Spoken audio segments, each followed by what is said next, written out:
यहूद और हनूद की। ठीक है, अच्छा एक मिनट, कराची कराची का है यहाँ पे है ना? हाँ, ये कराची बलूचिस्तान का ही था ना? हाँ। Let us give Karachi to Balochistan. हाँ। मैं बलूचिस्तान भी फ्री, बलूचिस्तान जिंदाबाद। हर हर महादेव। हर हर महादेव। बढ़ गया। इसको पूरा काट दिया, बलूचिस्तान को पूरा। ये कटा देखो, बहुत ही बढ़िया, एक्सीलेंट। दिल के टुकड़े मैदान में कुछ यहाँ गिरे कुछ वहाँ गिरे। हाँ, और ये देखो, मैं एक और चीज करना चाहता हूँ, with your permission, don't mind, ठीक है? बुरा कोई नहीं मानेगा प्लीज, है ना? और खासतौर से हमारे पाकिस्तान देखो, मोहब्बत पूरी है देखो, ठीक है? लेकिन तो भैया वेल डन यहाँ पे गौरव आर्या को। ऐसे इंसान को तो मेजर कहने में भी शर्म आती है। तो आज का एपिसोड इस चीज के बारे में है कि कैसे हमारे देश में कितने सारे लोग नेशनलिज्म के नाम पर हेट्रेड फैला रहे हैं, नफरत फैला रहे हैं, और वही नफरत फैला के अपनी दुकान चला रहे हैं, अपनी लाइफ चला रहे हैं। एंड गौरव आर्या एकदम क्लासिक एग्जाम्पल है उस चीज का। एंड हमारे देश में इतनी ज्यादा नफरत फैल चुकी है कि क्या बताओ। सबसे पहले तो मैं इनसे पूछना चाहूंगा, अगर वो लोग इंडिया फ्लैग लेके वहां पे कोई भी क्रिएटर या कोई भी इंसान इस टाइप की हरकतें करता है तो आपको कैसा लगेगा? ठीक है, क्योंकि आपसे वो चीज सही नहीं जाएगी तो आप दूसरे पर क्यों करते हो? और जो आपने नफरत की दुकान खोली हुई है उसको एक्सपोज करेंगे हम आज। गौरव आर्या अकेले नहीं है, पर पहले इनके बारे में बात करते हैं कि कैसे इन्होंने अपना करियर ही झूठ फैला के, नफरत फैला के ही बनाया। मेजरली तो इनका यूएसपी ये है कि पाकिस्तान को गालियां देते हैं, ठीक है ना, और उस टाइप के एजेंडा को यूज करके अपने फॉलोअर्स बढ़ाते हैं। क्योंकि देखो सिंपल बात है, हमारे देश में भी पाकिस्तानी हेटर्स कोई कम नहीं है। तो जिन लोग का करियर ही नफरत फैलाने पर डिपेंडेंट हो और जिन लोग का करियर ही बना हो झूठ फैला फैला के, उनके बारे में क्या बताएं। तो इनका ये क्लेम था कि 1971 वॉर के बाद फील्ड मार्शल सैम मानेकशॉ की जो पेंशन थी वो रोक दी गई थी। एंड उनकी जो पूरी पेंशन थी वो उनको डेथ बेड पे, यानी जब वो मरने वाले थे तभी मिली थी। दूसरा उनका क्लेम ये था कि जो आर्म्ड फोर्सेज हैं उनकी जो पेंशन थी वो स्लैश कर दी गई थी, यानी कम कर दी गई थी आफ्टर 1971। तो ये पूरा आर्टिकल है उसको डिबंक करते हुए। तो इनका एक और झूठ जो अर्ली डेज ऑफ करियर में इन्होंने बताया था, ठीक है। और इनकी जो नफरत है और जो लड़ाई करने की, ऑनलाइन लड़ाई करने की, क्योंकि अर्ली डेज ऑफ करियर में इनको अपना बहुत बूस्ट चाहिए था, तो ये जाके जो बाकी आर्मी वेटरन्स हैं उनके साथ भी लड़ाई कर लेते थे। और फेक न्यूज फैलाना तो इनका आम धंधा ही है। यहाँ पे बलूचिस्तान के बारे में कुछ बोल रहे थे, पर अब क्या बोलना, ऑपरेशन सिंदूर के बाद तो जो स्टैंडर्ड है हमारे देश में फेक न्यूज का वो इतना ज्यादा बढ़ गया है दैट ये ज्यादा कुछ तो उस पर एडअप नहीं करता। पर अब जो नेक्स्ट आने वाला है इसको देख के तो मैं एकदम हैरान था कि आदमी कैसे, मतलब आप कॉन्फिडेंस देखो झूठ बोलने का। तो ये ऑलमोस्ट 9 साल पुरानी बात है, काफी पुरानी बात है ये। इन्होंने अपना फेसबुक पे एक पोस्ट डाला, ठीक है, और उसको कहते हैं द फिफ्थ कॉलम, और बताते हैं कि जो पाकिस्तानी पार्लियामेंट है यानी कि सेनेट, उन्होंने पब्लिश की एक रिपोर्ट जिसका टाइटल है policy guidelines in view of the latest situation developing between India and Pakistan. उनका कहना है कि जो रिपोर्ट थी यूनानिमसली एक्सेप्ट हुई। ये बता रहे हैं कि इस रिपोर्ट में लिखा गया है कि पाकिस्तान एक्सप्लॉइट करेगा fault lines with in India. And ये फॉल्ट लाइंस क्या हैं? तो कह रहे हैं कि पाकिस्तान विल फर्दर वाइडन, जो भी कॉन्फ्लिक्ट है हिंदू मुस्लिम के बीच में उसको इनकरेज किया जाएगा पाकिस्तान के द्वारा बिटवीन द टू कम्युनिटीज। फिर वो कह रहे हैं कि जो नक्सलाइट्स हैं उनको हम आर्म करेंगे एंड खालिस्तान मूवमेंट को फिर से चालू करेंगे। इन्होंने ये भी तक बोला आगे कि जो कावेरी का वाटर डिस्प्यूट है उसको भी बढ़ाएंगे, जो दलित का इशू है उसको भी एक्सप्लॉइट करेंगे।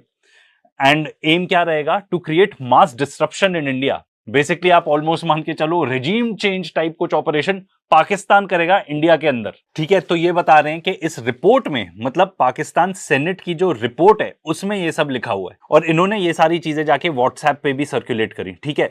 मतलब आप इमेजिन करो ये पूरा पोस्ट, उसके साथ ये पूरी रिपोर्ट डाली, क्योंकि हमारे देश में भी ना गलती एक्चुअली हमारी है, आपकी है, मेरी है, हमारी है, कि हम कुछ भी जो आ जाता है ना उसको ऊपर सरा सरा सा पढ़ लेते हैं, ऊपर थोड़ा थोड़ा पढ़ लिया और हमें लगा हाँ, एक तो हम सबकी बात मान लेंगे, तो उससे जो मिस इन्फॉर्मेशन स्प्रेडर्स होते हैं इनको बहुत बड़ा बूस्ट मिल जाता है।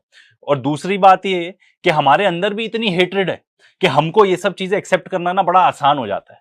तो ये लोग ना जो आपके अंदर इमोशंस हैं उसी के साथ प्ले कर रहे हैं। अगर आप ये जाके पढ़ लो ये रिपोर्ट, इसमें ऐसा कुछ भी नहीं लिखा गया है, कुछ भी नहीं। क्योंकि मैंने जब जाके देखी ये पर्टिकुलर लिंक, उसमें ऐसा कुछ लिखा ही नहीं है। तो भाई मेरे ओपिनियन में इस आदमी ने अपना पूरा करियर जो है वो झूठ बोल बोल कर और हेट्रेड स्प्रेड करके, मतलब नफरत फैला फैला के ही बनाया है। इनके व्यूज देख लो कितने ज्यादा आ जाते हैं, ठीक है, यही सेम चीज करके, क्योंकि आपने अलाउ किया ये सब। एंड हमारे देश में तो पॉसिबल भी है ये सब करना, क्योंकि इतने सारे लोग हैं जो बस वेट कर रहे हैं कि भाई आओ, हमारे अंदर जो नफरत है उसको जगाओ और हमें ब्रेन वॉश करो। हमारी जो सोसाइटी भी है ना आज के डेट में, वो ऐसे बन गई है, a society in my opinion which loves to hate. नफरत करना हमें बहुत अच्छा लगता है, एंड नफरत फैलाना भी, क्योंकि सबसे आसान काम ही है। पीस फैलाना आसान काम नहीं है। हम ऐसी सोसाइटी बन गए हैं जिसको गाली देना अच्छा लगता है, किसी को गाली देंगे तो हमें अच्छा मजा आता है। एंड देख लो किस टाइप के मैसेजेस ये देते हैं, ठीक है, अब्यूज करते हैं एकदम आके। एंड इनकी जो ऑडियंस है उनको भी ये सब अच्छा लगता है कि वाह यार, मतलब मैं ऐसे लोगों को जानता हूं जो ये समझते हैं कि ये आदमी बकवास कर रहा है, पर उनको अच्छा लगता है जिस तरीके से ये गालियां दे रहा है। हो सकता है ये एक बड़ी ऑडियंस हो, पर अगर आप इतने समझदार हो कि आप समझते हो कि ये आदमी आपको ब्रेन वॉश कर रहा है, तो चलो अच्छी बात है। पर बहुत सारे लोगों को लगता है ये एक्चुअली इन्फॉर्मेशन देते हैं और ये चीयर ऑन करते हैं। ये बदतमीजी पे बदतमीजी करे जाए ये आदमी, लोग चीयर ऑन करते हैं। एंड ऐसे टाइप के लोग काफी हद तक मेरे हिसाब से रिस्पॉन्सिबल हैं हमारे देश के बीच में कम्युनल हेट्रेड फैलाने के लिए। मतलब मैंने शायद एक ही बार इस आदमी को पीस के बारे में बात करते हुए सुना हो। एंड इनफैक्ट उसके बारे में तो हमने बात भी की थी इस वीडियो में, एंड हमने रिक्वेस्ट की थी कि सर गौरव आर्या सर, अगर आप तक ये वीडियो पहुंच जाए तो आप हर वीडियो में बात किया करो, हर वीडियो में बात किया करो कि पीस रहे, अमल रहे, शांति रहे। और जब उन्होंने बोला भी था तब भी हमने पॉइंट आउट किया था कि बहुत कन्विंसिंग नहीं लग रहा है। एंड ये ऐसे लोग हैं जो हमारे देश का नाम एक्चुअली खराब करते हैं। वो ईरान फॉरेन मिनिस्टर वाला इंसिडेंट याद है ना? पर देखो हमारी पॉपुलेशन इतनी ज्यादा है तो सिर्फ एक आध कैरेक्टर तो है नहीं ऐसा, ऐसे मल्टीपल कैरेक्टर्स हैं। ये जो इंसान है, ठीक है, ये इंसान आता है हमारे one of the biggest news channels में, एनडीटीवी में आते हैं ये, एंड मेन स्ट्रीम मीडिया में एंकर हैं। इससे पहले भी और न्यूज चैनल्स में बात कर चुके हैं। इस टाइप के वीडियोस बनाते हैं ये, क्योंकि हेट स्प्रेड करने से व्यूज आते हैं। पर उसके वजह से इनको ये नहीं समझ में आता कि हमारी जो सोसाइटी है वो कितनी खरदिमाग होते जा रही है। वैसे इस वीडियो का फुल रिएक्शन हमने अपने रिएक्ट चैनल में दिया है, उसको जरूर चेकआउट करना। मुझको समझ में नहीं आया, वो कह रहे थे यहाँ बच्चे फटते हैं कि यहाँ बच्चे पढ़ते हैं। पढ़ते हैं बोल रहा था, बट फटते हैं बोला, गलत नहीं बोला उसने। ये इतनी घटिया बात है ना जो यहाँ पे हुई।